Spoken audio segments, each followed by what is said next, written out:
la droite, Patassé. Il y a des volumes. S'il y a des volumes, le premier là-bas écrit moi, il y a des volumes.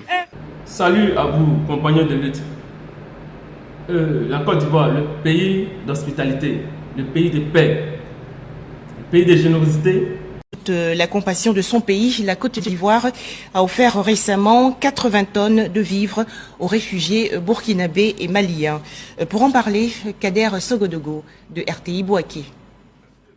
50 tonnes de riz, 25 tonnes de sucre et de nombreux cartons d'huile. C'est le don du ministre d'État, ministre de la Défense, Téné Birahima Ouattara, en sa qualité de président du conseil régional du Tchologo, aux réfugiés burkinabés et maliens qui ont dû fuir leur pays suite aux attaques terroristes pour trouver refuge en Côte d'Ivoire.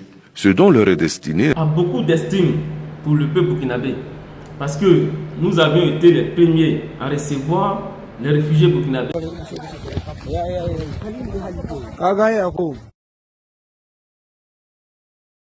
À les mettre dans des conditions décentes. Actuellement, nous sommes à Ouangolo, le camp des réfugiés, magnifique. Et Aldo, et dit de la vie quand tu es un président comme Alassane Ouattara, tu as tout gagné. Voici le camp des réfugiés de Ouangolo, du coup, construit sur 10 hectares. Il y a plus de 950 maisons ici. Ils sont gratuits. Voici les réfugiés burkinabés, maliens, qui ont fui la guerre. Ils sont venus se réfugier en Côte d'Ivoire. Ils sont quittés chez eux, et puis ils sont arrivés chez eux. Regardez ces enfants innocents qui jouent au ballon dans les camps. Et la Côte d'Ivoire, vive la paix. Notre pays fait beaucoup place sous les gens. On sera toujours bénis. Quand on est ici là, c'est bien même. On bien manger, on bien dormir, tout ça là. On a eu bonne santé ici, il n'y a rien de problème ici. Depuis qu'on a venu ici là, on n'a pas vu de problème ici. On construit des bâtiments pour eux. Et à mettre le service de l'État à leur disposition. Bonjour les vieux, bonjour. Attendez, si quelqu'un est malade là, ni me remanque un an, avec mes bonnes. Avec mon cri quoi. Amène à te chercher. Maintenant. Voilà. Ni fais finir une veille. Avec cri voilà, il y a encore du volet. Tout est bon. Avec Adi, maintenant. Voilà, allô. Maintenant. Ni monsieur Konomalou. Avec Adi. Tant qu'on a dit, avec cri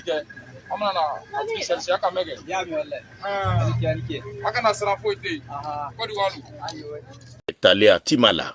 C'est à 15 km de la ville de Bouna. S'il s'est lié, plus de 1000 logements sont bâtis par les autorités de Côte d'Ivoire pour héberger ces hommes et femmes qui ont fui le Burkina par la faute des attaques terroristes.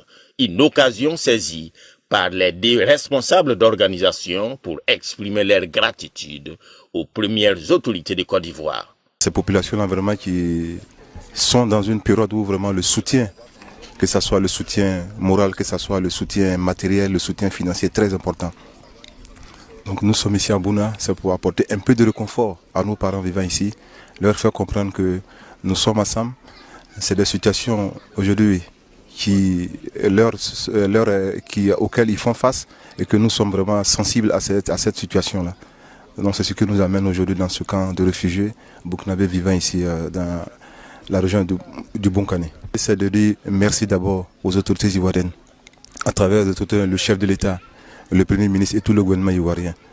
En tout cas, dire merci aux autorités locales de la région du Bonkani pour tout le soutien auquel ils apportent à ces réfugiés. Ils aient un minimum de santé et de confort. Mais ce peuple-là, le Burkina ne doit pas accepter, puisque le Burkina a subi plusieurs coups d'État, ne doit plus accepter qu'il y ait des gens qui n'ont pas le niveau à la tête de leur institution. Parce que Ibrahim Traoré est un capitaine, normalement ne peut pas être à la tête du Burkina. Regardez cette chose devant vous. Alors, cette chose-là, on dit c'est un capitaine, il s'appelle capitaine Ibrahim Traoré. Alors, j'aimerais dire que cette histoire de capitaine au Burkina, c'est le désordre. Là-bas, il n'y a pas d'armée. Parce que même un général peut être en train de s'adresser aux troupes, il n'a aucune valeur. Sa parole n'a aucune valeur parce qu'ils savent que eux, là, c'est eux qui détiennent le pouvoir. Burkina, il a démontré en Russie. Il est allé voir Poutine, qui étant arrêté parmi des généraux, Poutine lui a monté sa place parce que Poutine l'a ignoré carrément.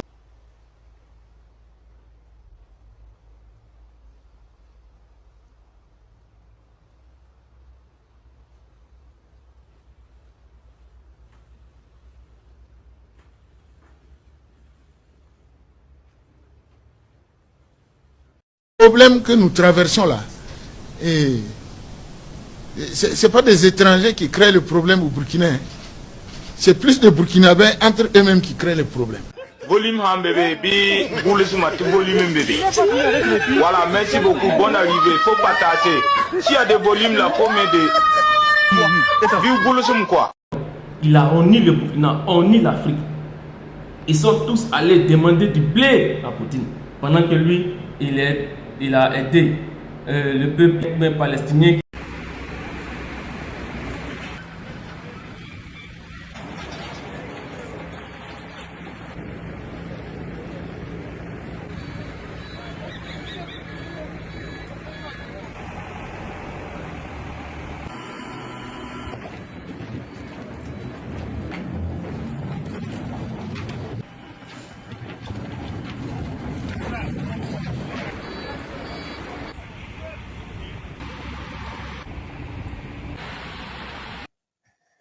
Et donc, vous saurez à qui vous avez affaire. Un soldat, un soldat qui n'est même pas guéri au combat.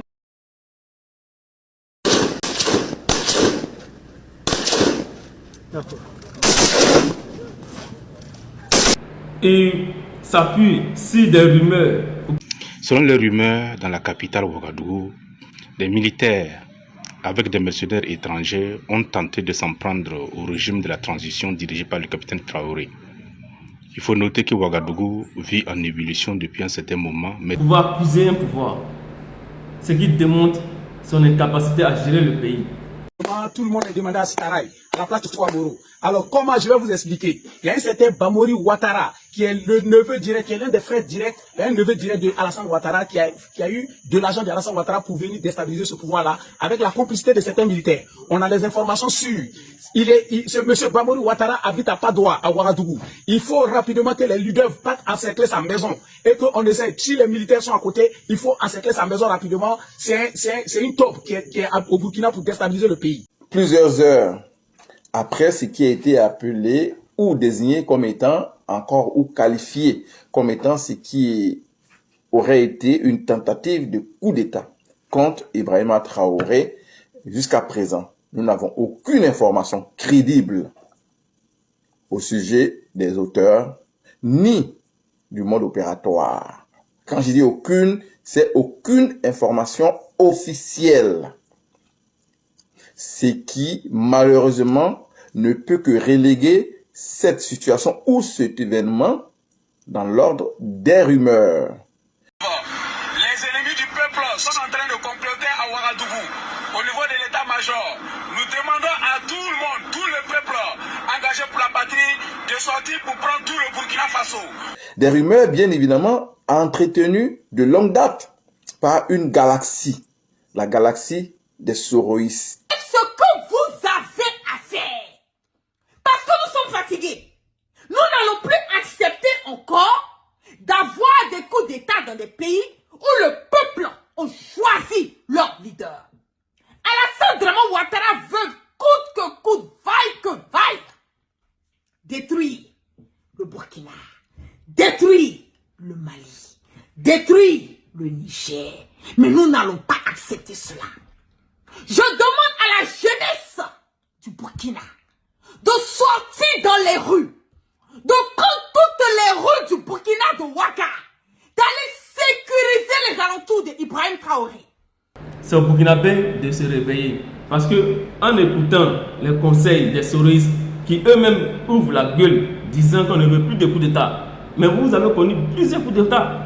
Un coup d'État appelle toujours un coup d'État. tout d'abord, si le coup d'État ou la tentative de coup d'État était confirmée, parce que moi j'ai un peu des doutes encore, puisque nous sommes en politique. Et en politique, tout cas, officiellement, c'est confirmé. Oui, ils ont sorti un communiqué officiel. C'est le régime de M. Traoré qui nous annonce qu'il y a eu tentative de coup d'État. D'ailleurs, une communication annoncée par le capitaine Ibrahim Traoré est annoncée un peu plus tard dans la nuit, je crois dans les 23h05. Le gouvernement de la transition informe l'opinion publique qu'une tentative avérée de coup d'État a été déjouée ce 26 septembre 2023 par les services de renseignement et de sécurité burkinabais. À l'heure actuelle, des officiers et d'autres acteurs impliqués dans cette tentative de déstabilisation ont été arrêtés, certains en fuite et activement recherchés. Ouais. Et on sait que en politique, certains régimes inventent des coups d'État. On veut que l'opinion prenne peut-être compassion et que l'opinion au niveau national et au niveau international, que beaucoup se disent, mais écoutez, il faut peut-être le soutenir. En même temps aussi, on peut dire qu'un coup d'État appelle peut-être un autre. Parce que c'était la même chose avec monsieur, d'abord dans l'histoire de la Haute-Volta et le Burkina Faso, on a connu ces gens de scénarii, où par exemple monsieur Blaise Compaoré, qui était avec monsieur Sankara Thomas.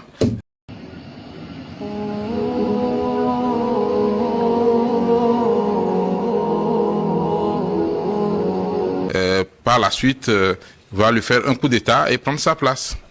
Dans le cas même de Ibrahim Traoré et puis Damiba, c'était la même chose, puisque Traoré était sous les ordres de Damiba quand il a eu à faire son coup d'État. Et donc, ils étaient tous membres du MPSR. Oui, bien sûr. Et donc, Damiba a eu ce coup d'État comme une sorte d'épée dans le dos. Et ce n'est pas l'un que de la même façon que toi aussi tu as eu à déposer ton camarade et ami et compagnon de lutte, qu'un autre camarade et compagnon de lutte trouve que tu ne fais pas bien et qu'il veuille aussi te déposer. Alors, c'est pour ça que depuis lors, moi je dis qu'il faut éviter les coups d'État, parce que quand tu es fort aujourd'hui et puis tu arrives à déposer quelqu'un par la force des armes, demain l'autre peut aussi te déposer. Et quand on observe bien le paysage des régimes de coups d'État, ce ne sont pas nécessairement les plus anciens ou les plus gradés dans les armées qui font les coups d'État. Souvent c'est des jeunes. Bon, et donc ce sont des jeunes.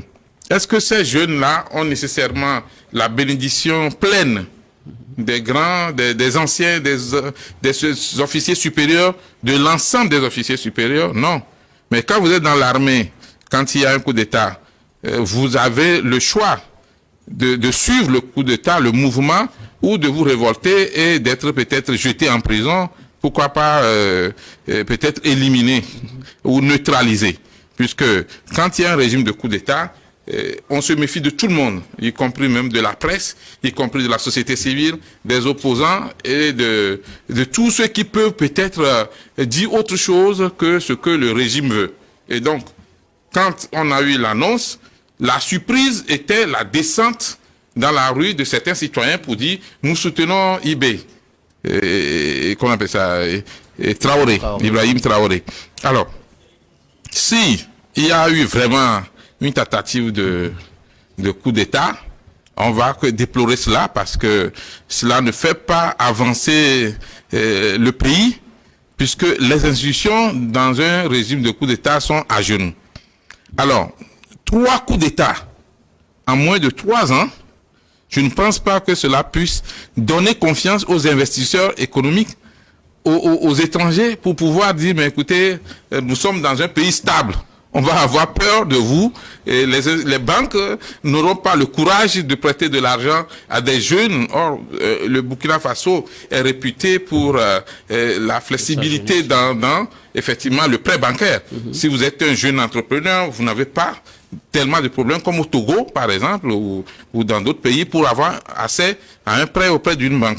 Mais quand il y a de ces coups d'État répétés déjà, 2 coups d'État et puis tentative de coup d'État, c'est pour ça que certains régimes ne parlent même pas trop de coup d'État. Ils utilisent d'autres termes. Quand il y a des tentatives de coup d'État, ils parlent de mutinerie, ils parlent de révolte dans les casernes, parce que si tu utilises trop le mot coup d'État, toi-même tu fais fuir, ça fait peur aux investisseurs. Parce que l'argent n'aime pas justement le bruit. On ne peut pas demeurer dans ce qui est mauvais et puis le refuser. Vous avez fait un coup d'État, vous n'êtes pas en prison. Damiba a fait un coup d'État, il n'est pas en prison. Pourtant, les mêmes juges qui détiendraient donc Zoungrana le détiennent au motif qu'il a fait un coup d'État. Ça ne vous pose pas un problème de ne même pas avoir le courage de dire tous nos frères qui ont été détenus pour des tentatives de coup d'État dans le contexte terrible que le pays connaissait, je prends la responsabilité de les libérer et de demander à toutes nos autorités judiciaires, eh bien, de valider cette libération. Parce que c'est injuste. Damiba qui a fait le coup d'État contre le président Roch Marc Kaboré, n'est-il pas libre au point que vous en soyez à cacher sa position dans l'espace? N'est-il pas libre, Damiba? Si Zungrana est en prison pour tentative de coup d'État, pourquoi Damiba est libre? Pourquoi Damiba pose des conditions? Il pose 7 conditions. Pourquoi lui n'est pas en prison? Pourquoi les juges qui sont là à Ouaga et qui emprisonneraient Zungrana pour faire de coup d'État, pourquoi ces juges-là ne lancent pas un mandat d'arrêt, ne vont pas arrêter Damiba? Et vous-même, mon capitaine Ibrahim Traoré, ce que vous avez fait là, ce n'est pas un coup d'État. C'est différent de ce que Zungrana essayait de faire. Zungrana essayait de renverser, selon toutes les informations à ma disposition, il essayait de renverser justement Roch Kaboré parce qu'il voulait le changement géopolitique et géostratégique.